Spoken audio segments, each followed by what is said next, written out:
জাতীয় থেকে আন্তর্জাতিক আর প্রান্তিক জনপদ থেকে নগর, চারপাশে ঠিক কী ঘটছে এই মুহূর্তে তা নিয়ে এখন জাতিক। আপনার সঙ্গে আছি আমি মাঝার মাহবুব। নির্বাচনী গণতান্ত্রিক পদ্ধতি ফিরিয়ে আনার একমাত্র পথ বলে মন্তব্য করেছেন বিএনপির ভারপ্রাপ্ত চেয়ারম্যান তারেক রহমান। খুলনা বিভাগের ৩ জেলা নিয়ে বিএনপির রাষ্ট্র কাঠামো মেরামতের ৩১ দফা ও জনসম্পৃক্ত বিষয়ক প্রশিক্ষণ কর্মশালায় প্রধান অতিথির বক্তব্যে তিনি একথা বলেন। বিএনপির বিরুদ্ধে বিভিন্ন মহলের ষড়যন্ত্র চলছে বলেও মন্তব্য করেন তিনি। কিভাবে এদেশের মানুষকে যুদ্ধের মুখে ঠেলে দিয়ে যুদ্ধকে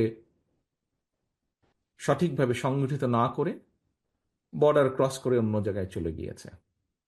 আবার কাউকে কাউকে আমরা দেখেছি সরাসরি এই দেশের মানুষের সবচাইতে বড় অর্জন, যতদিন পৃথিবী থাকবে, যতদিন বাংলাদেশ থাকবে, এই বাংলাদেশের সবচাইতে বড় অর্জন, বাংলাদেশের মানুষের সবচাইতে বড় অর্জন বাংলাদেশের স্বাধীনতা যুদ্ধ। আমরা কাউকে কাউকে দেখেছি সেই স্বাধীনতা যুদ্ধের বিরোধিতা করতে। গণ অভ্যুত্থানের দিন স্মরণীয় করে রাখতে আবারও ৫ আগস্টে নির্বাচনের দাবি জানিয়েছেন বিএনপির স্থায়ী কমিটির সদস্য সালাহউদ্দিন আহমেদ। নির্বাচন যদি বিলম্বিত হয় তা কী কারণে হচ্ছে এগুলো জনগণের কাছে তুলে ধরার আহ্বানও জানান তিনি। প্রেস ক্লাবে এক অনুষ্ঠানে তিনি আরও বলেন, গণহত্যা পরিচালনার জন্য শেখ হাসিনার পাশাপাশি রাজনৈতিক দলেরও বিচার করতে হবে। ফ্যাসিবাদ বিরোধী জাতীয় ঐক্য ধরে রেখে সমস্ত সংস্থার প্রস্তাবগুলো আমরা আলোচনা করব এবং সেগুলো আমরা দ্রুত বাস্তবায়নের জন্য অগ্রাধিকার নির্ধারণ করি। কিন্তু জাতীয় সংসদ নির্বাচনের জন্য স্বল্প মেয়াদী জরুরি অগ্রাধিকার ভিত্তিক সংস্কারগুলো আমরা নির্ধারণ করে তারপরে আমরা একটা সঠিক সময়ে নির্বাচনে যাই। যে নির্বাচনের সময়টা আমরা আমাদের দলের পক্ষ থেকে বলেছি জুলাই আগস্ট হচ্ছে একটি যৌক্তিক সময়। যেই তারিখকে মানুষ মনের মধ্যে হৃদয়ে ধারণ করে সারা জাতি, সেই তারিখকে আরো স্মরণীয় করুন এবং নিজেরাও স্মরণীয় হয়ে থাকুন। 5ই আগস্ট এখন নির্বাচিত হওয়ার জন্য যদি বিভিন্ন কৌশলে সরকারের সমস্ত শক্তিকে প্রয়োগ করতে হয়, সেটা ফেসিবাদকে আবার দোষারোপ করে কি লাভ হবে? তাহলে মুক্তিযুদ্ধকে কটাক্ষ করে রাজনীতি করতে চাইলে তা কখনোই সফল হবে না, বাংলাদেশের মানুষ কখনোই মেনে নেবে না বলে মন্তব্য করেছেন বিএনপির সিনিয়র যুগ্ম মহাসচিব রুহুল কবির রিজভী। রাজধানীর ইঞ্জিনিয়ার্স ইনস্টিটিউশনে শহীদ রাষ্ট্রপতি জিয়াউর রহমানের 89তম জন্মবার্ষিকীর আলোচনা সভায় রিজভী আরও বলেন, কর্তৃত্ববাদী শেখ হাসিনা জবরদস্তি করে গোষ্ঠীতন্ত্র তৈরি করেছিল। গণতান্ত্রিক শক্তিকে নিশ্চিহ্ন করতে সব ধরনের তৎপরতা চালাচ্ছে হাসিনা। আইনের শাসন প্রতিষ্ঠার আহ্বান জানিয়ে রুহুল কবির রিজভী বলেন, জুলাই গণ অভ্যুত্থানে আত্মদানের মাধ্যমে যে সরকার এসেছে তাদের যৌক্তিক সময়ের মধ্যে সংস্কার করতে হবে। এমন সংস্কার আনুন যাতে আর কখনোই কোনো ফ্যাসিবাদ মাথা চাড়া দিতে না পারে। আইনের শাসন এমনভাবে নিশ্চিত করুন সত্যিকার অর্থেই কোনো ভুক্তভোগী বিচারের আদালতে গেলে পরে সে যাতে বিচার পায়, সেই ধরনের সংস্কারগুলো নিয়ে আসুন। আর এটা নিয়ে আনার জন্য খুব বেশি পরিশ্রম এবং সময় লিঙ্গারিং করার কোনো মানে হয় না। 5ই আগস্ট একটা দুনিয়া কাঁপানো গণ অভ্যুত্থান। এর বার্তা, এর রূপ, এর বৈশিষ্ট্য এক ধরনের। আর 71-এর মুক্তিযুদ্ধ আরো বড় ক্যানভাসে 30 লক্ষ মানুষের আত্মদান, ওইটাকে ছোট করে এটাকে বড় করলে পরে এটা কোনো লাভ হবে না। বিচারের আগে আওয়ামী লীগ নেতাদের কোনো কর্মসূচি করতে দেওয়া হবে না বলে জানিয়েছেন প্রধান উপদেষ্টার প্রেস সচিব শফিকুল আলম। তিনি বলেন, সংস্কার কমিশনের সুপারিশ নিয়ে রাজনৈতিক দলগুলো আলোচনায় বসবে। তার আলোকে চলতি বছরের ডিসেম্বর কিংবা আগামী বছরের জুনে নির্বাচনের তারিখ চূড়ান্ত হবে। বুধবার বিকেলে ফরেন সার্ভিস একাডেমিতে সমসাময়িক ইস্যুতে প্রেস ব্রিফিং করেন প্রধান উপদেষ্টার প্রেস উইং। এ সময় বলা হয়, সাংবাদিকদের প্রেস অ্যাক্রিডিটেশন কার্ড নীতিমালা তৈরিতে প্রস্তাবনা দেবে সরকার, যেখানে নতুন নীতিমালায় সরকারের উন্নয়ন প্রচারের ধারা বাতিল করার সুপারিশ করা হবে। এছাড়া পত্রিকা টেলিভিশনের রিপোর্টারের সংখ্যার উপর ভিত্তি করে 30% হারে প্রেস অ্যাক্রিডিটেশন কার্ড দেওয়া হবে। কার্ড ইস্যু কিংবা বাতিলের জন্য একটা কমিটি গঠনেরও সুপারিশ করা হয়। গত 4 মাসে যথেষ্ট অর্থনৈতিক উন্নয়ন হয়েছে বলে জানিয়ে প্রেস সচিব বলেন, একসময় 15% রপ্তানি বেড়েছে।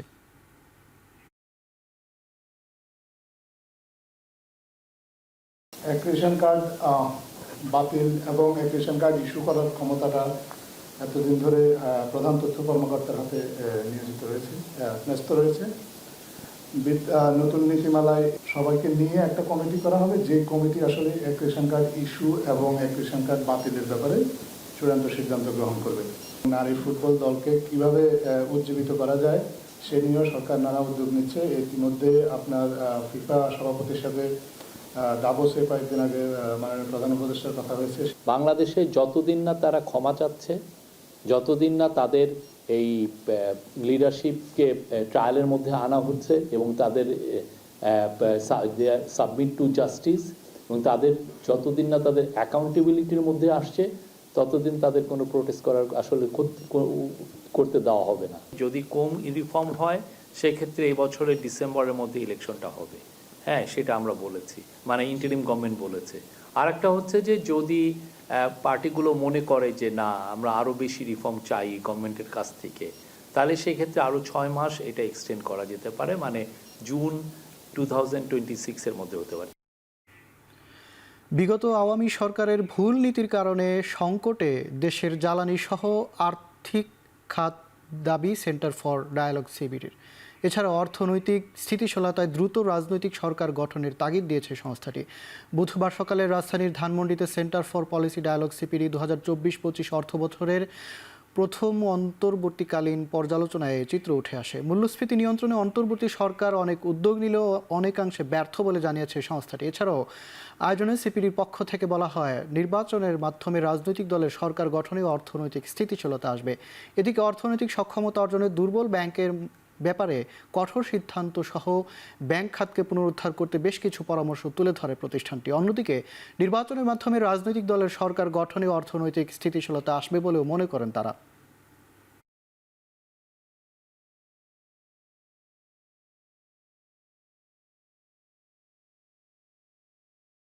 বাংলাদেশের অর্থনৈতিক চ্যালেঞ্জ মোকাবেলা করার জন্য সামনের মাসগুলোতে অন্তর্বর্তীকালীন সরকারকে একটি ভারসাম্যমূলক এবং কার্যকর কৌশল গ্রহণ করতে হবে এবং এই কৌশল একই সাথে তাৎক্ষণিক সংকট মোকাবেলা করবে এবং পরবর্তীতে রাজনৈতিকভাবে নির্বাচিত সরকার কর্তৃক বাস্তবায়নের জন্য মাঝারি থেকে দীর্ঘমেয়াদী সংস্কারের সূচনা করবে। যত দ্রুত সম্ভব আমাদের গণতান্ত্রিক একটা প্রক্রিয়ার মধ্যে আমাদের যেতে হবে এবং সেই গণতান্ত্রিক প্রক্রিয়ায় যাওয়ার পথে আমরা যদি একটা সমঝোতায় আসতে পারি যে পরবর্তীতে আমরা রাজনৈতিক এবং অর্থনৈতিক যে সংস্কারগুলি এখন করা হচ্ছে সেটাকে আমরা অব্যাহত রাখব, সেটা আমাদের দেশের ভবিষ্যতের জন্য এবং 5ই আগস্টের শিক্ষার প্রেক্ষিতে খুবই গুরুত্বপূর্ণ। পররাষ্ট্র উপদেষ্টা তৌহিদ হোসেন বলেছেন, দেশের ব্যাংকগুলো থেকে অর্থ পাচার কোনো আকস্মিক ঘটনা নয়, বরং আগের সরকারের সর্বোচ্চ পর্যায়ের সমর্থনে এটা সম্ভব হয়েছে। বুধবার বিকেলে সমন্বিত অনলাইন সত্যায়ন ব্যবস্থাপনা উদ্বোধনী অনুষ্ঠানে অংশ নিয়ে তিনি আরও বলেন, দুর্নীতির কারণে দেশের ভাবমূর্তি রক্ষা করা সম্ভব হচ্ছে না। এ সময় ব্যস্ততম বিদেশি মিশনগুলোতে সেবার মান বাড়াতে লোকবল বাড়ানোর কথা জানান উপদেষ্টা। কর্মকর্তাদের আহ্বান জানান সদিচ্ছার সঙ্গে কাজ করার। অনুষ্ঠানে অন্য বক্তারা বলেন, সমন্বিত অনলাইন সত্যায়ন ব্যবস্থাপনা কার্যক্রমটি কাগজপত্র সত্যায়নে মধ্যস্বত্বভোগী দালাল চক্রের দৌরাত্ম্য সহ বন্ধ হবে নানা ধরনের হয়রানি। তবে এই সেবার নিরাপত্তা ও সুরক্ষার বিষয়ে সচেতন থাকার পরামর্শ দেন বক্তারা। সাইবার অ্যাটাক হলেই সেবার বিকল্প কী হবে তা নিয়ে কাজ করার পরামর্শ আসে। আমাদের ব্যাংকগুলো থেকে যে টাকা চুরি হয়েছে এটা কিন্তু ঘটনাক্রমে হয়নি, এটা সর্বোচ্চ পর্যায় থেকে এটাকে এনকারেজ করা হয়েছিল বলে কিন্তু করেছে। পত্রপত্রিকায় উঠেছে, সবাই বলা করছে যে অমুক ব্যাংকটাকে ধ্বংস করে দেওয়া হচ্ছে, কারণ একটা ভালো ব্যাংক থেকে সমানে খারাপ ঋণ দেওয়া হচ্ছে ইচ্ছাকৃতভাবে। সর্বোচ্চ পর্যায় থেকে যদি তাদের প্রতি সমর্থন না থাকতে পারে এটা সম্ভব হতো না। সরকার পতনের মাত্র 6 মাসের মাথায় আওয়ামী লীগের কর্মসূচি ঘোষণা নিয়ে সমালোচনা করেছেন জাতীয় নাগরিক কমিটির মুখ্য সংগঠক সার্জিস আলম। বুধবার সকালে কাকরাইলে ওয়েলস লিটল ফ্লাওয়ার স্কুলে জুলাই গণঅভ্যুত্থান নিয়ে আয়োজিত প্রদর্শনী পরিদর্শনের সময় এ বিষয়ে কথা বলেন তিনি। হরতাল কর্মসূচির যৌক্তিকতা নিয়েও প্রশ্ন তোলেন। বলেন, সরকার পতনের 6 মাস যেতে না যেতেই আওয়ামী লীগ কীভাবে কর্মসূচি দেয়। আরও বলেন, 2024 সালের গণঅভ্যুত্থানের সবচেয়ে ভয়ঙ্কর বাহিনী ছিল যুবলীগ ও স্বেচ্ছাসেবক লীগ। তারা বহু নিরীহ মানুষকে হত্যা করেছে। সেই দল কিভাবে এখন নতুন করে কর্মসূচি ঘোষণা করে। সার্জিস আলম বলেন, দেশে ফিরলে শেখ হাসিনা ফাঁসির মঞ্চেই ঝুলবে। এই খুনি হাসিনা নাকি বাংলাদেশে আসবে খুব দ্রুত। বিভিন্ন তাদের নেতাকর্মীরা জেল থেকে এই কথা বলছে। আমরা স্পষ্ট করে বলি, জেল থেকে যাদের মাধ্যমে এই কথাগুলো বাইরে আসছে তারা ওই হায়নাদের অংশ, এবং তাদের ইচ্ছা অনুযায়ী খুনি হাসিনা বাংলাদেশে আসবে, তবে এসে সে আগে বিচারের মঞ্চে দাঁড়াবে, এরপর ফাঁসির মঞ্চে দাঁড়াবে। আমরা শুধু ইয়াং জেনারেশনের কাছে একটা কমিটমেন্ট নিয়ে যাই, ওই খুনি হাসিনা এবং তার সন্ত্রাসী আওয়ামী লীগ, যুবলীগ, ছাত্রলীগ যদি আবার রাজপথে নামে, তবে সাময়িক সময়ের জন্য হলেও আমাদের ইয়াং জেনারেশনকে ঐক্যবদ্ধভাবে আবার রাজপথে নামতে হবে। উন্নত চিকিৎসার জন্য থাইল্যান্ড গেলেন জুলাই বিপ্লবে আহত 6 জন। দুপুরে বাংলাদেশ বিমানের একটি ফ্লাইটে ঢাকা ছেড়েছেন আহতরা। 6 জনের মধ্যে 3 জন সিএমএইচ ও 3 জন ঢাকা মেডিকেল কলেজ হাসপাতালে চিকিৎসাধীন ছিলেন। তাদের থাইল্যান্ডের ব্যাংকক হাসপাতালে নেওয়া হবে। সিএমএইচে চিকিৎসাধীন 3 জন হলেন মোহাম্মদ ইসরাফিল, রোমান ঢালি ও তাহসিন হোসেন। এই 3 জনই জুলাই অভ্যুত্থানে গুলিতে আহত হন। মোহাম্মদ ইসরাফিলের বাম হাতের নার্ভ পুরোপুরি নষ্ট হয়ে গেছে, সেই সাথে ভেঙে গেছে হাড়। মূলত রোবোটিক ফিজিওথেরাপির জন্যই তাকে থাইল্যান্ডে নেওয়া হচ্ছে। রোমান ঢালি ও তাহসান হোসেনে গুলি লেগেছে পিঠে, আর ঢাকা মেডিকেল কলেজ হাসপাতালে চিকিৎসাধীন। মাথায় গুলিবিদ্ধ রাজীবের অপারেশনের পরও অবস্থার উন্নতি না হওয়ায় তাকেও পাঠানো হয়েছে থাইল্যান্ডে। এ পর্যন্ত চিকিৎসার জন্য 22 জনকে বিদেশে পাঠানো হলো।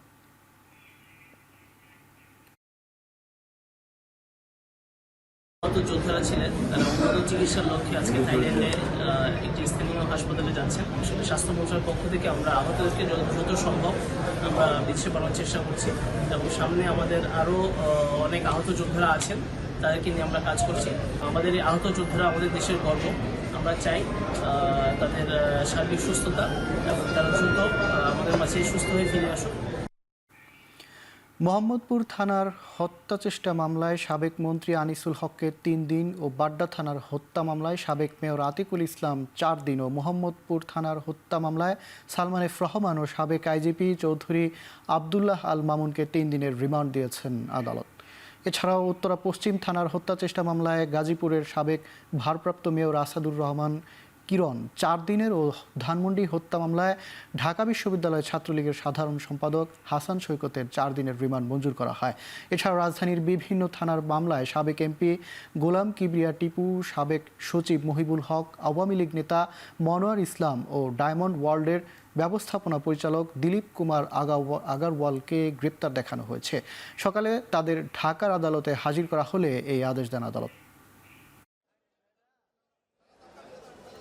সালমান এফ রহমান এবং চৌধুরী আবদুল্লাহ মামুনের বিরুদ্ধে তাদেরকে 3 দিনের রিমান্ড মঞ্জুর করা হয়, এবং সাবেক অবৈধ মেয়র আনিসুল হকের বিরুদ্ধে আতিকুল ইসলামের বিরুদ্ধে 4 দিন, এবং সাবেক অবৈধ আইনমন্ত্রী আনিসুল হকের বিরুদ্ধে 3 দিন, এবং সাবেক ছাত্রলীগের সাধারণ সম্পাদক ঢাকা বিশ্ববিদ্যালয়ের যিনি তানভীর আহমদ সৈকত, তার বিরুদ্ধে 4 দিন, এবং গাজীপুর জেলা আওয়ামী লীগের সহসভাপতি আসাদুর রহমান কিরণ, তার বিরুদ্ধে 4 দিন রিমান্ড মঞ্জুর করেন।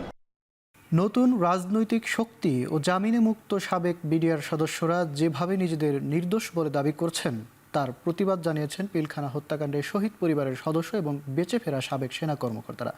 বুধবার সকালে রাজধানীর মহাখালীতে রাওয়া কনভেনশন ক্লাবে যৌথ সংবাদ সম্মেলনে এমন বক্তব্য তুলে ধরেন তারা বলেন, সম্প্রতি যে বিডিআর সদস্যরা আদালতের আদেশে জামিন পেয়েছেন সে ব্যাপারে তাদের আপত্তি নেই, তবে যারা হত্যায় জড়িত যাবজ্জীবন দণ্ডপ্রাপ্ত তাদের নির্দোষ দাবি প্রহসন ছাড়া কিছু নয়। সংবাদ সম্মেলনে পিলখানা হত্যার ভয়াবহতার বর্ণনা দেন প্রত্যক্ষদর্শীরা। অভিযুক্ত বিডিআর সদস্যরা যদি নির্দোষ হয় তাহলে সেনা কর্মকর্তাদের হত্যা করল কারা, সে প্রশ্ন তুলেছেন শহীদ পরিবারের সদস্যরা। এ সময় পিলখানা হত্যাকাণ্ডে গঠিত কমিশনকে দোষীদের শাস্তি নিশ্চিতের আহ্বান জানান ক্ষতিগ্রস্তরা।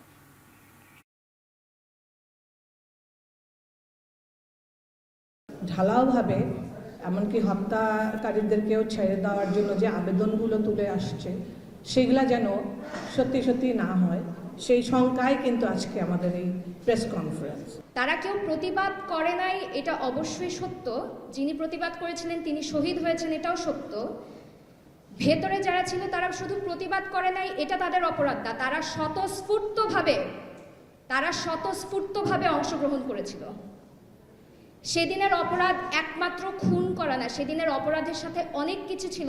অনেক গুলো মিডিয়ার সদস্যদের পরিবারবর্গ এবং সঙ্গে খুব দুঃখ সহকারে বলতে হয় যে পলিটিক্যাল পার্টি, ছোট ছোট কিছু পলিটিক্যাল পার্টি এবং তাদের মধ্যে বৈষম্য বিরোধী ছাত্র আন্দোলনও আছে, যারা কিনা এমন একটা ন্যারেটিভ তৈরি করছে যেই ন্যারেটিভটা এমন একটা কথা বলে যে কথাটা অ্যাজ ইফ যে এই পুরো ঘটনাটা ঘটিয়েছে শেখ হাসিনা এবং পার্শ্ববর্তী ভারত, এবং ভেতরে যারা কিনা বিডিআর সদস্য তারা সকলেই নির্দোষ। না, আমাদের এই সংবাদ সম্মেলনের মূল উদ্দেশ্যটা হচ্ছে এটাই প্রমাণ করা যে তারা সকলে নির্দোষ না। ভেতরে যারা খুন করেছে, যারা খুনের মামলায় মৃত্যুদণ্ডপ্রাপ্ত আসামি অথবা যাবজ্জীবনপ্রাপ্ত আসামি, তারা মোটেও নির্দোষ না। আওয়ামী লীগ সরকারের আমলে ভারতের সঙ্গে হওয়া সব ধরনের অসম চুক্তি সংশোধন করে সমতায় আনার জন্য আলোচনা হবে বলে জানিয়েছেন স্বরাষ্ট্র উপদেষ্টা মোহাম্মদ জাহাঙ্গীর আলম চৌধুরী। বুধবার সচিবালয়ে স্বরাষ্ট্র মন্ত্রণালয়ের সভাকক্ষে বিজিবি বিএসএফ মহাপরিচালক পর্যায়ে সীমান্ত সম্মেলন সংক্রান্ত এক সংবাদ সম্মেলনে এ কথা বলেন তিনি। এছাড়া সংবাদ সম্মেলনে ভারতের সাথে আগের নতজানু নীতি আর চলবে না বলেও স্পষ্ট বার্তা দেবে বাংলাদেশ। স্বরাষ্ট্র উপদেষ্টা বলেন, এবারের সম্মেলনে সবচেয়ে বেশি গুরুত্ব দেওয়া হবে সীমান্ত হত্যা বন্ধের ওপর। সীমান্ত থেকে বাংলাদেশিদের ধরে নিয়ে যাওয়া, ভারতীয়দের সীমান্ত লঙ্ঘন করা, ফেন্সিডিল পাচার বন্ধ করা, আন্তর্জাতিক আইন অনুযায়ী নো ম্যানস ল্যান্ডের 150 গজের ভেতরে কোনো স্থাপনা তৈরি করতে অনুমতি নেওয়া, নদীর পানির সুষম বন্টন ও ভারতীয় মিডিয়ার অপপ্রচার বন্ধের বিষয়ে আলোচনা হবে বলে জানান উপদেষ্টা। এ সময় ভারতকে কোনো ছাড় দেওয়া হবে না বলে হুঁশিয়ারি দেন বিজিবি মহাপরিচালক।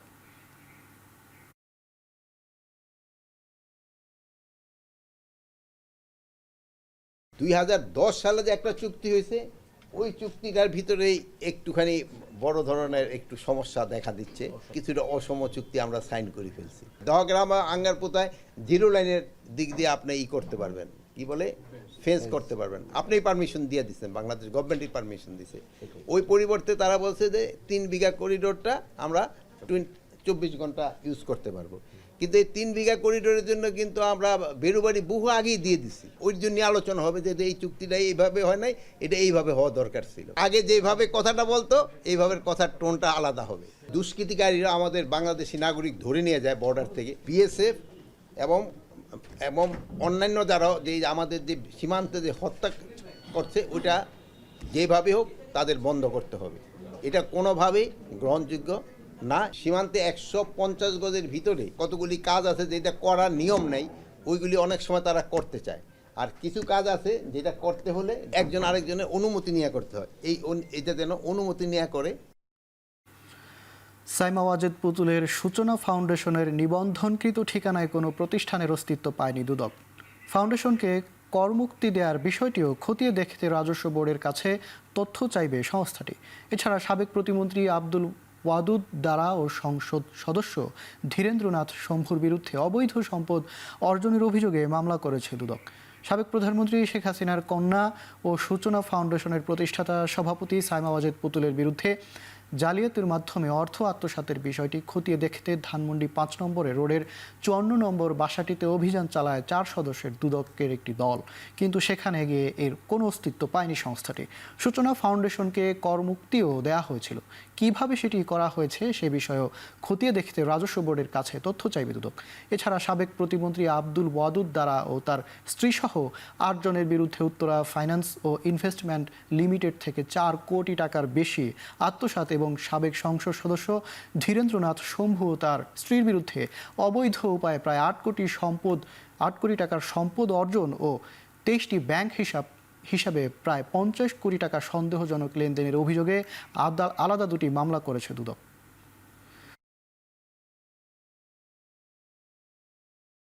সূচনা ফাউন্ডেশনের অফিসে দুদকের এনফোর্স টিম অভিযান পরিচালনা করেছে।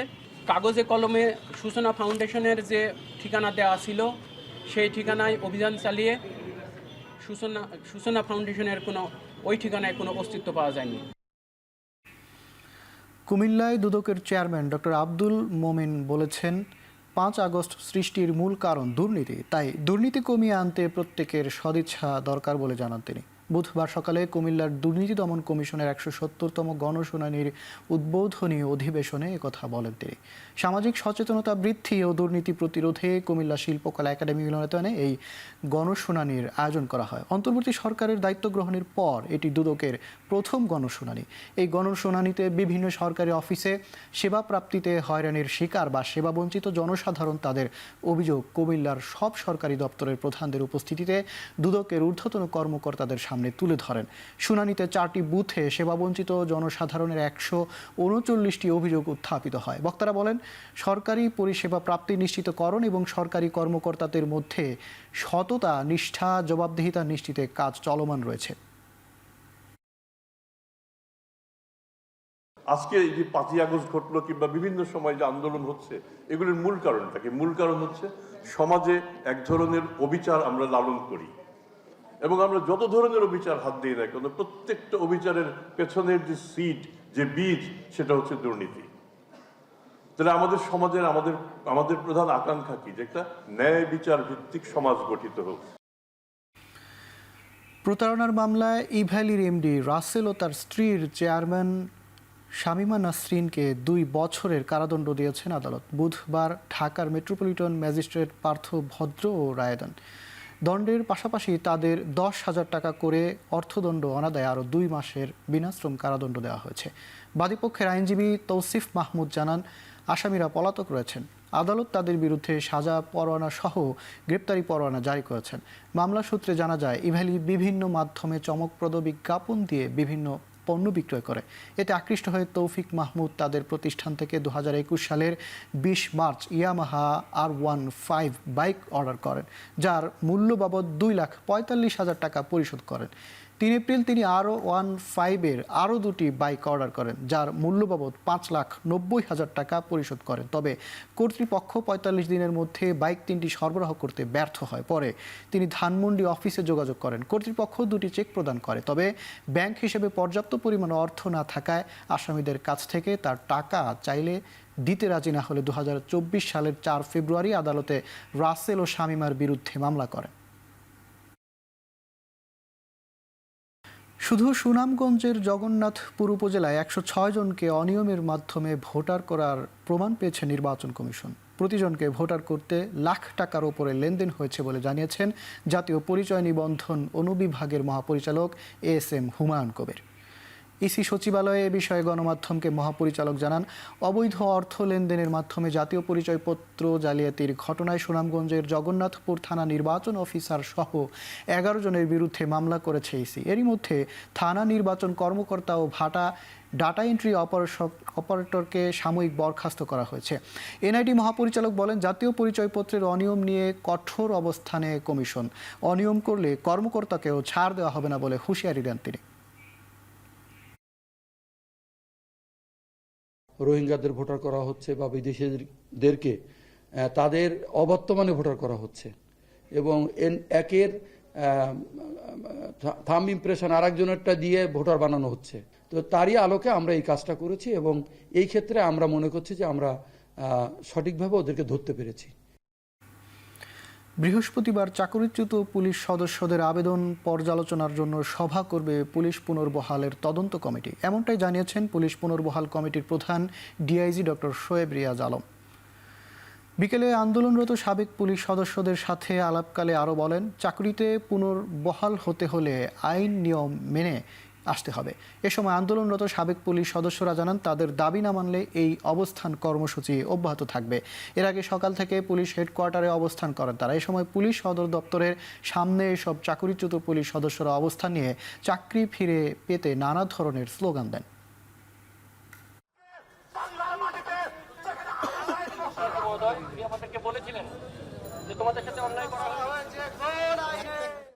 আমাদের চাওয়াটা হচ্ছে যে আমাদেরকে আশ্বাস দেওয়া হয়েছে সেটা আমরা বাস্তবায়ন চাই। এটি একটা দুটো থেকেই তো আমি রায় পেয়েছি, কিন্তু তারপরে তো কর্তৃপক্ষ আমাকে বহাল করছেন না। আমার চাকরি যাওয়ার কোনো কারণ নাই, এই কারণ নাই, আমাকে আইন বহির্ভূতভাবে ডিসচার্জ করা হয়েছে। বেআইনি কোনো কাজ কোনো সময় সরকার করবে না, এটা আমাদের পক্ষে সম্ভব না। আমরা আইনের মধ্যে যেটুকু সুবিধা দেওয়া যায় সেটাই দিব। আইসিআর সাথে মিটিং হয়েছে, পুরা নর্মাল আইন হলে তার আমার এই কমিটি বাদ দিয়ে আমি বলতাম আর কিছু না। মানবিক করা হবে দেখেই কমিটি আর মিটিং। মানবিক না হলে তোমার সাথে আমার আলাপটা কিসে? তুমি তো ওই কোর্টে যে আলাপ সেটা হবে। আগামীকাল সকাল 9টার সময় চলে আসবেন, আমরা আমাদের দাবি আদায় করে ছাড়বো। যদি দাবি আদায় করতে না পারি, কেন আমাদেরকে মিথ্যা আশ্বাস দেওয়া হলো সেটাই সেই প্রশ্নের জবাব আমাদের দিতে হবে। ভোলায় প্রায় 7 ঘন্টা পর ধর্মঘট প্রত্যাহার করেছে বাস মালিক সমিতি। বুধবার রাত 9:30টার দিকে জেলা প্রশাসকের কার্যালয়ে এ ঘোষণা দেন জেলা বাস মালিক সমিতির সাধারণ সম্পাদক মোহাম্মদ ফজলুর রহমান বাচ্চু মোল্লা। সন্ধ্যায় 7:30টার দিকে বাস মালিক ও সিএনজি মালিকদের সাথে বৈঠকে বসেন জেলা প্রশাসক। প্রায় 3 ঘন্টার বৈঠকে বিভিন্ন দাবি তুলে ধরে দুই পক্ষ। এক পর্যায়ে দুপক্ষের সমঝোতার ভিত্তিতে ধর্মঘট প্রত্যাহারের ঘোষণা দেয় বাস মালিক সমিতি। এর আগে মঙ্গলবার রাত থেকে ভোলার বীরশ্রেষ্ঠ মোস্তফা কামাল বাস টার্মিনালে আধিপত্য বিস্তার নিয়ে বাস শ্রমিক ও সিএনজি চালকদের মধ্যে 2 দফা সংঘর্ষ হয়। এ সময় 2টি বাস ও 8টি অটোরিকশায় আগুন ধরিয়ে দেয় বিক্ষুব্ধ শ্রমিক ও সিএনজি চালকরা। আমাদের নৌবাহিনী ছিল, কোস্টগার্ড ছিল, পুলিশের এসপি মহোদয় ছিলেন এবং বিভিন্ন রাজনৈতিক নেতৃবৃন্দ এখানে ছিলেন, বিভিন্ন দলের বিএনপি, জামাত ইসলাম, বিজেপি সহ ইসলাম শাসনতন্ত্র আন্দোলন সবাই থেকে একসাথে আলোচনা করে আমরা সমাধানে আসতে পেরেছি এবং সমাধানে আসার পরে আমাদের বাস মালিক সমিতি এবং সিএনজি মালিক সমিতি তারা তাদের স্ব ধর্মঘট প্রত্যাহার করে নিয়েছেন। অতীতের যে কোনো সময়ের তুলনায় বিশ্ব ইজতেমার নিরাপত্তা ব্যবস্থা অনেক বেশি সুদৃঢ় বলে জানিয়েছেন পুলিশের মহাপরিদর্শক বাহারুল আলম। যে কোনো ধরনের নাশকতা মোকাবেলায় প্রস্তুত রয়েছে আইন শৃঙ্খলা রক্ষাকারী বাহিনী।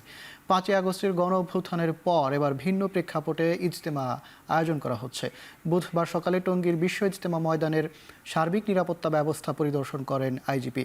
31 জানুয়ারি থেকে শুরু হওয়া ইজতেমার প্রথম পর্বে 10,000 স্বেচ্ছাসেবী নিয়োজিত থাকবে। এ সময় তাবলিগের বিবাদমান 2 গ্রুপের মধ্যে কোনো দ্বন্দ্ব কিংবা মত পার্থক্য নেই দাবি করে উভয় পক্ষই শান্তিপূর্ণভাবে ইজতেমা করবে বলে আশা প্রকাশ করেন পুলিশ পরিদর্শক। অনেক অস্ত্র বাইরে আছে, পুরোপুরি আমরা এখন উদ্ধার করতে পারিনি এবং অনেকটা ফ্লুইড স্টেট আছে সমাজের মধ্যেও, নানান ধরনের দ্বিধা আছে। তো এইটার প্রেক্ষিতেই আমরা কিন্তু নিরাপত্তা ব্যবস্থা আগের চাইতে অনেক সুদৃঢ় করেছি। যে কোনো ধরনের নাশকতা কিংবা যে কোনো ধরনের ইল মোটিভ, আমার বিশ্বাস আমরা আপনাদের সহযোগিতায়, আবারও বলি আপনাদের সহযোগিতায় আমরা এগুলো মোকাবেলা করতে পারবো ইনশাআল্লাহ। সুন্নতে খাতনা করাতে গিয়ে রাজধানীর বাড্ডার সাতারকুলা এলাকার ইউনাইটেড মেডিকেল কলেজ ও হাসপাতালে শিশু আয়ান আহমেদের মৃত্যুর ঘটনায় দায়ী 2 চিকিৎসকের দৃষ্টান্তমূলক শাস্তি চান তার বাবা শামীম আহমেদ। একই সঙ্গে 5 কোটি টাকা ক্ষতিপূরণের দাবি জানিয়েছেন তিনি। আয়ানের মৃত্যুর ঘটনায় হাইকোর্টের নির্দেশে গঠিত দ্বিতীয় তদন্ত কমিটির প্রতিবেদনের ওপর শুনানি শেষে পরবর্তী শুনানির জন্য আগামী 5 মার্চ দিন ধার্য করেছে বিচারপতি ফারাহ মাহবুব ও বিচারপতি দেবাশিস রায় চৌধুরীর হাইকোর্ট বেঞ্চ। শুনানিতে অনুমোদন ছাড়া রাজধানীর বাড্ডার সাতারকুলা এলাকার ইউনাইটেড মেডিকেল কলেজ ও হাসপাতাল পরিচালনার বিষয়টিকে হাসপাতালটির বিরুদ্ধে গুরুতর অভিযোগ বলে মন্তব্য করেছেন হাইকোর্ট। ওই হাসপাতালে সুন্নতে খাতনার জন্য অতিরিক্ত অ্যানেস্থেশিয়া প্রয়োগে শিশু আয়ান আহমেদের মৃত্যুর ঘটনায় 2 চিকিৎসক ও হাসপাতালটির বিরুদ্ধে ব্যবস্থা নেওয়ার সুপারিশ সংক্রান্ত তদন্ত প্রতিবেদন দেখে উচ্চ আদালতে মন্তব্য করেন। হাইকোর্ট বলেছেন তারা আইন সম্পর্কে জানতে চান, আইনের কোথায় সমস্যা আছে তা বুঝে পর্যবেক্ষণ দেবেন আদালত।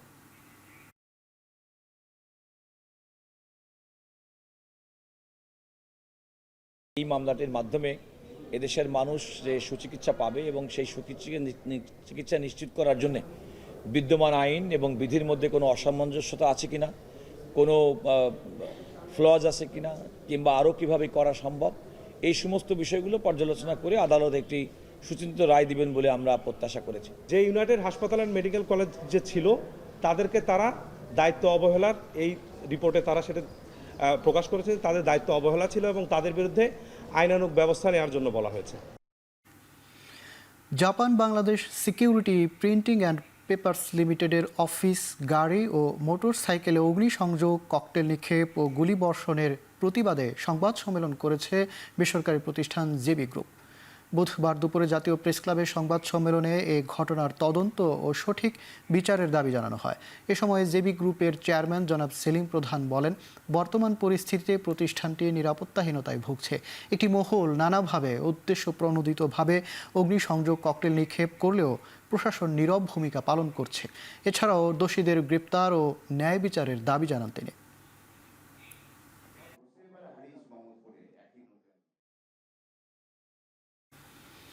সাতক্ষীরার আশাশুনিতে বিএনপির দুই পক্ষের সংঘর্ষের ঘটনায় ১৪৪ ধারা জারি করেছে উপজেলা প্রশাসন।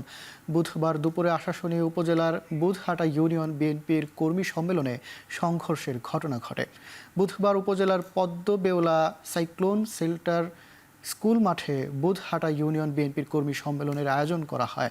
এক পর্যায়ে বেলা 11:30টার দিকে সংঘর্ষে জড়িয়ে পড়ে দু গ্রুপের নেতাকর্মীরা। এতে আহত হয়েছেন অন্তত 10 নেতাকর্মী। পরে ঘটনাস্থলে পৌঁছে পরিস্থিতি নিয়ন্ত্রণে আনে সেনাবাহিনী ও পুলিশ। স্থানীয়রা জানান, আশাশুনি উপজেলা বিএনপির বিভিন্ন ইউনিয়ন কমিটির সম্মেলন ঘিরে টানা কয়েকদিন ধরেই আশাশুনি উপজেলার বিএনপির নেতাকর্মীদের মধ্যে উত্তেজনা চলছিল। উপজেলা নির্বাহী কর্মকর্তা জানান, পরিস্থিতি নিয়ন্ত্রণে রাখতে বিকেল থেকে ওই এলাকায় ১৪৪ ধারা জারি করা হয়েছে।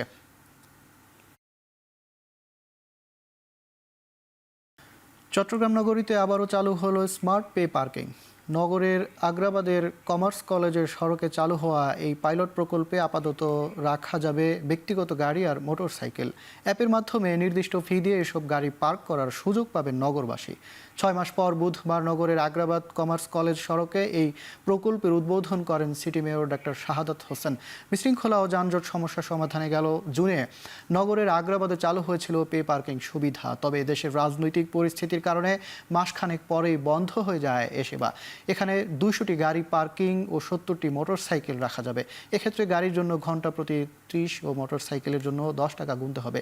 রাতের বেলা এই পার্কিং স্পেসকে পর্যায়ক্রমে হলিডে মার্কেট হিসেবে চালুর পরিকল্পনাও রয়েছে সিটি কর্পোরেশনের।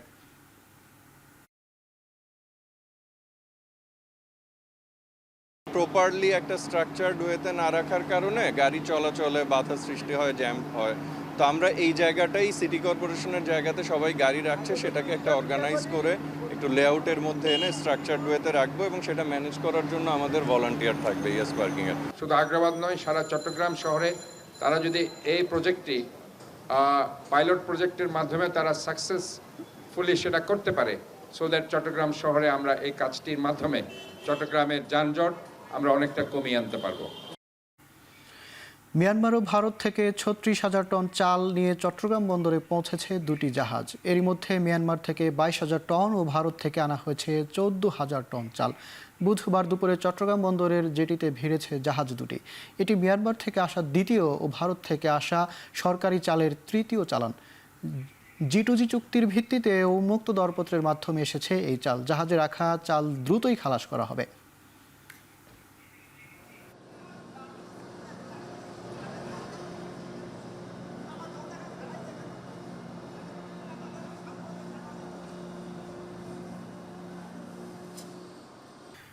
এবার আন্তর্জাতিক প্রসঙ্গ। যুদ্ধবিরতি চুক্তির আওতায় বৃহস্পতিবার গাজা থেকে 3 ইসরায়েলি এবং 5 থাই জিম্মিকে মুক্তি দিতে যাচ্ছে হামাস। বিষয়টি নিশ্চিত করেছে ইসরায়েলের প্রধানমন্ত্রী কার্যালয়। বুধবার কাতার ও মিশরের মধ্যস্থতায় হামাসের কাছ থেকে পাওয়া নামের তালিকা থেকে বিষয়টি নিশ্চিত হয় বলে জানিয়েছে ইসরায়েল। মুক্তি পেতে যাওয়া 3 ইসরায়েলি হলেন আরবেল ইয়েহুদ, আগাম বেরগাম এবং গাদি মোসে মোজেস। তবে 5 থাই নাগরিকের নাম জানা যায়নি তেল আবিব। গাজায় 42 দিনের যুদ্ধবিরতি চুক্তির শর্ত অনুযায়ী 33 জিম্মির বিনিময়ে 1900 ফিলিস্তিনি কারাবন্দীকে ছেড়ে দেওয়ার কথা রয়েছে ইসরায়েলের। ইতিমধ্যে 2 দফায় 7 জিম্মির বিনিময়ে প্রায় 300 কারাবন্দীকে মুক্তি দিয়েছে ইসরায়েল। দক্ষিণ কোরিয়ার বিমানবন্দর থেকে উড্ডয়নের সময় আগুন ধরে যাওয়া এয়ার ভুসান এয়ারলাইন্সের বিমান থেকে 176 আরোহীকে নিরাপদে সরিয়ে নেওয়া হয়েছে। মঙ্গলবার রাতেই জিমহেই আন্তর্জাতিক বিমানবন্দর থেকে হংকংয়ের উদ্দেশ্যে যাত্রা শুরুর প্রস্তুতি নিচ্ছিল দক্ষিণ কোরীয় এয়ারলাইন্সের ওই বিমানটি। দেশটির পরিবহন মন্ত্রণালয় বলছে, এর এক পর্যায়ে বিমানের পেছনের কোনো যন্ত্রাংশে আগুন লেগে যায়। এ সময় বিমানে 169 যাত্রী, 6 ক্রু ও একজন ইঞ্জিনিয়ার উপস্থিত ছিলেন। তবে তাদের নিরাপদে ইমার্জেন্সি স্কেপ স্লাইডের সাহায্যে বের করা হয়েছে। এ সময় 3 আরোহী সামান্য আহত হয়েছে বলে জানায় উদ্ধারকারী দল। এপির তথ্য বলছে, স্থানীয় সময় মঙ্গলবার রাত 11:30টায় আগুন পুরোপুরি নিয়ন্ত্রণে আনা সম্ভব হয়। অগ্নিকাণ্ডের কারণ অনুসন্ধানে তদন্ত শুরু হয়েছে।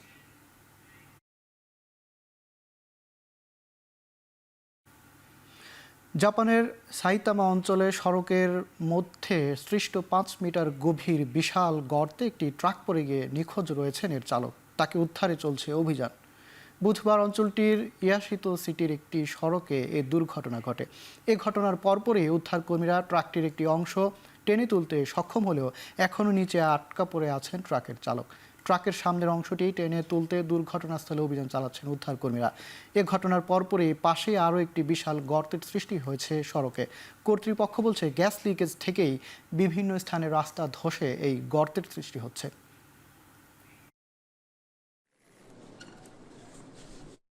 জাতিসংঘের ফিলিস্তিনি শরণার্থী সংস্থার সব ধরনের কার্যক্রম আগামী 48 ঘন্টার মধ্যে বন্ধের নির্দেশ দিয়েছে ইসরায়েল। এই সংস্থার উপর ইসরায়েলি নিষেধাজ্ঞা কার্যকর হবে বৃহস্পতিবার থেকে। এ সময়ের মধ্যে ইউএনআরবিডব্লিউ একে অবশ্যই ইসরায়েলি ভূখণ্ডের মধ্যে থাকা তাদের সব স্থাপনা ও জিনিসপত্র সরিয়ে ফেলতে হবে। এছাড়া জেরুজালেমের বন্ধ করতে হবে তাদের সব কার্যক্রম। ইসরায়েলের এমন সিদ্ধান্ত ফিলিস্তিনিদের ওপর বিপর্যয় ডেকে আনবে বলে জানিয়েছেন সংস্থাটির প্রধান। গাজা উপত্যকা অধিকৃত পশ্চিম তীরে সংস্থাটির চলমান কাজেও ব্যাঘাত ঘটবে। এই মুহূর্তে ইসরায়েলের এই পদক্ষেপ আরও অস্থিতিশীল করে তুলবে ফিলিস্তিনকে, দুর্বল হবে যুদ্ধবিরতিও।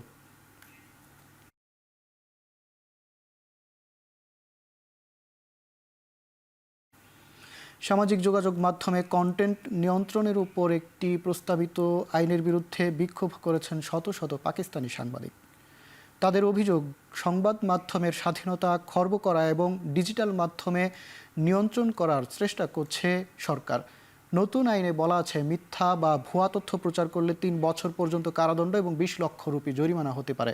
এই আইনের বিরুদ্ধে পাকিস্তান ফেডারেল সাংবাদিক ইউনিয়ন ইসলামাবাদ, করাচি ও লাহোরে সমাবেশ ও বিক্ষোভ মিছিল করে। অবিলম্বে বিলটি প্রত্যাহারে সরকারের কাছে দাবি জানায়। বিলটি সংসদে পাশ হলেও রাষ্ট্রপতি এখনও স্বাক্ষর করেননি।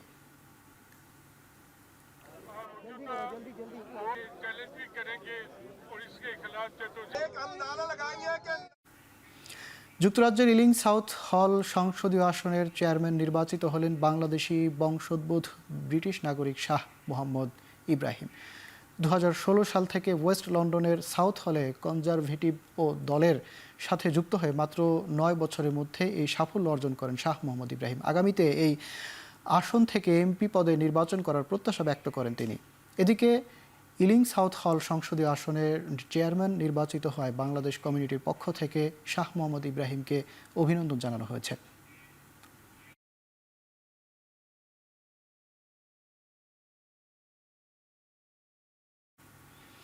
এবারে খেলা প্রসঙ্গ। দুর্বার রাজশাহীর ক্রিকেটারদের হোটেল ছাড়ার নির্দেশ দেওয়া হয়নি, ভুল তথ্য ছড়িয়েছে মিডিয়াতে, এমনটাই দাবি করেছেন দলটির টিম ম্যানেজার মেহরাব হোসেন অপি। এছাড়াও দলের ভেতরের খবর নিয়মিত বাইরে আসার অসন্তুষ্ট দুর্বার রাজশাহীর টিম ম্যানেজার। প্রথমত খুব সারপ্রাইজ যে এটা নিয়ে এত বড় একটা নিউজ হয়েছে। এই কারণে আমি বলছি যে আমাদের টিম থেকে কিন্তু বলা হয়েছে প্লেয়ারদের যে আমাদের আগামী 5 দিনে কোনো ম্যাচ নেই, কোনো প্র্যাকটিস সেশন নেই, এই জন্য 3 দিনের জন্য ছুটি ঘোষণা করা হয়েছিল। এবং বলা হয়েছিল পাশাপাশি যে যারা ঢাকায় অবস্থান করে তারা চাইলে তারা বাসায় গিয়ে তারা রেস্ট নিতে পারে, চেক আউট করতে পারে। এবং আমরা ফেব্রুয়ারির 1 তারিখে আমরা ডেট দিয়েছি, তোমরা চাইলে তোমরা ফেব্রুয়ারিতে 1 তারিখে চেক ইন করতে পারো। কিন্তু যতটুকু না হয়েছে তার থেকে বেশি একটু সামনে চলে এসেছে। কিন্তু বাট ইটস ট্রু যে পেমেন্ট যে একেবারেই হয়নি তা কিন্তু নয়। 25% যেটা যে ডেটে করার কথা ছিল সেখান থেকে 10 দিন পিছিয়েছে এবং 10 দিন পরে কিন্তু 25% পেমেন্টটা হয়েছে। পারিশ্রমিক না পাওয়া কোনো ক্রিকেটারের জন্য সুখকর অভিজ্ঞতা নয়। দিন শেষে টাকার জন্যই ক্রিকেট খেলে প্রতিটি ক্রিকেটার। ফ্র্যাঞ্চাইজিদের সাথে ক্রিকেটারদের পারিশ্রমিক ইস্যুতে এভাবেই নিজের অভিব্যক্তি প্রকাশ করেছেন মেহেদী হাসান মিরাজ। এ বিষয়ে দ্রুত সমাধান পেতে বিসিবির হস্তক্ষেপ প্রত্যাশা করেছেন খুলনা টাইগার্সের অধিনায়ক। দিন শেষে তো আমরা প্লেয়াররা ক্রিকেট খেলি অবভিয়াসলি টাকার জন্য, এবং আমরা দেখেন যে দিন শেষে যদি পারিশ্রমিক না পায় এটা প্রত্যেকটা প্লেয়ারের জন্যই খারাপ। আর যেহেতু সবাই একটা দিক থেকে আশা করবে অবশ্যই, যেহেতু ক্রিকেট বোর্ড আমাদের গার্জিয়ান, ক্রিকেট বোর্ড অবশ্যই এটার ব্যাপারে কথা বলবে এবং তারা আমাদের প্রত্যেকটা মানুষের হয়তো রেসপন্সিবিলিটি নিয়ে কথা বলবে সবার সাথে যারা ফ্র্যাঞ্চাইজি ওনার আছে, এবং সেই ক্ষেত্রে যদি প্রবলেম হয় সবাই হয়তো ক্রিকেট বোর্ড একটা ভালো একটা সলিউশন দিবে আমার কাছে মনে হয়। পদত্যাগ করেছেন আইসিসির প্রধান নির্বাহী কর্মকর্তা জিওফ এলারডাইস। আইসিসিতে দীর্ঘ 13 বছরের পথ চলা শেষ করেছেন তিনি। 2012 সালে ক্রিকেট অস্ট্রেলিয়ার অপারেশনস ম্যানেজার দায়িত্ব ছেড়ে আইসিসিতে যোগ দিয়েছিলেন তিনি। 2021 সালের নভেম্বরে তিনি প্রধান নির্বাহী হিসেবে নিয়োগ পান। মাঝে 8 মাস ভারপ্রাপ্ত প্রধান নির্বাহীর দায়িত্ব পালন করেছিলেন। পদত্যাগের নেপথ্যের কারণ হতে পারে আইসিসি চ্যাম্পিয়ন্স ট্রফির সূচি ও ভেন্যু চূড়ান্ত করতে দেরি করা এবং গত বছর টি-20 বিশ্বকাপ আয়োজনে বিশৃঙ্খলা। এছাড়া চ্যাম্পিয়ন্স ট্রফি খেলতে ভারতীয় দলের পাকিস্তানে না যাওয়ার বিষয়টি শেষ মুহূর্ত পর্যন্ত অপেক্ষা করেও সুরাহা করতে পারেননি তিনি।